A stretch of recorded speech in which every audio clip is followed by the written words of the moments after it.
This is the Lemieux Report for the week of August 24th.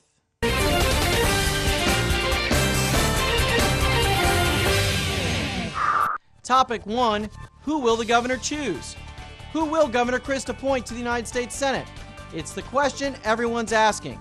So while we sit back and wait for the announcement, some sitting more anxiously than others, including me, here's the answer to the question we should also be asking. Why does the governor get to choose? For the first 126 years of our republic, United States senators were not elected by the people, but rather by their representatives in the state legislatures. Politically, the delegates to the Constitutional Convention believed that senators closely tied to state legislatures would increase the likelihood that the Constitution would be ratified.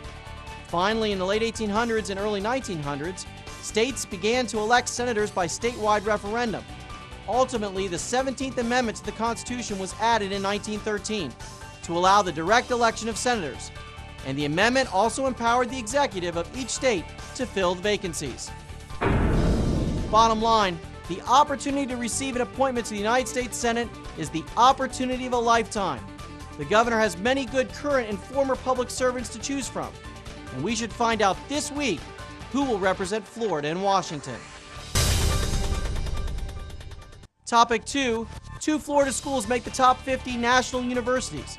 U.S. News & World Report says two Florida schools cracked the top 50 this year, with the University of Florida coming in at 47th and the University of Miami at 50th, both making gains within the past year.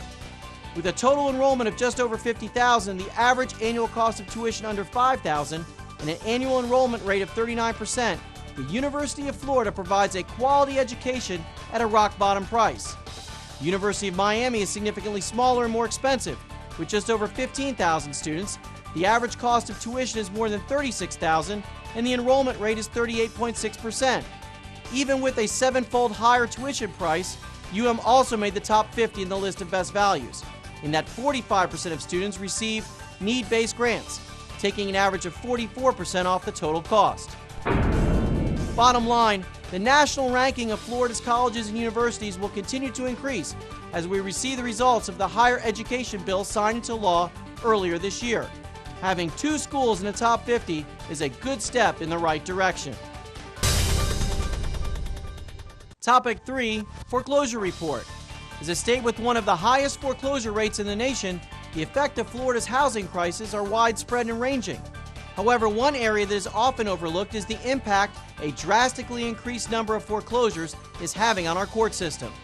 A Supreme Court task force has recommended use of mediation and case management to review settlement options early on, hopefully eliminating unnecessary use of court resources.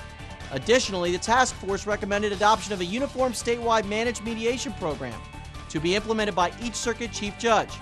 Under the new program, most foreclosure cases involving residential homestead property would go into mediation with a certified circuit court mediator.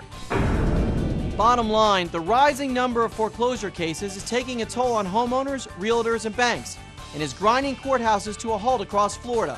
While unpleasant, the recommendations from the Supreme Court task force will hopefully make the process less difficult for all parties concerned. Topic 4. Seminole Compact negotiations continue. The governor's office and the Seminole Tribe of Florida have just 1 week to agree upon a gaming compact before the August 31st deadline set forth by the Florida legislature expires. The main point of the negotiations include the minimum and overall amount the Seminoles will share with the state in gaming revenues, the scope of gaming at each of the tribe's 7 reservations, mainly whether bank card games are included, the term of the compact, and the exclusivity of gaming. Bottom line, keeping in mind that the federal government was about to give the tribe the right to operate slot machines with no revenue sharing, getting a deal done makes sense.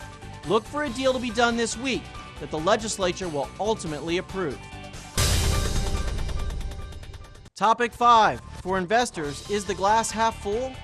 A survey recently conducted by Merrill Lynch found investor confidence at its highest point since 2003. Up 63% since July, 75% of respondents believe the economy will grow strong within a year. Still more good news, the same study found that 70% of respondents anticipate an increase in profits within the next year, up from 51% in July, and at the highest point since 2004. The bad news is that investors prefer overseas markets, particularly China, than investing here in the United States. Bottom line, investor confidence is key to recovery. While we still have ground to make up here in the United States, this survey indicates that we are on our way.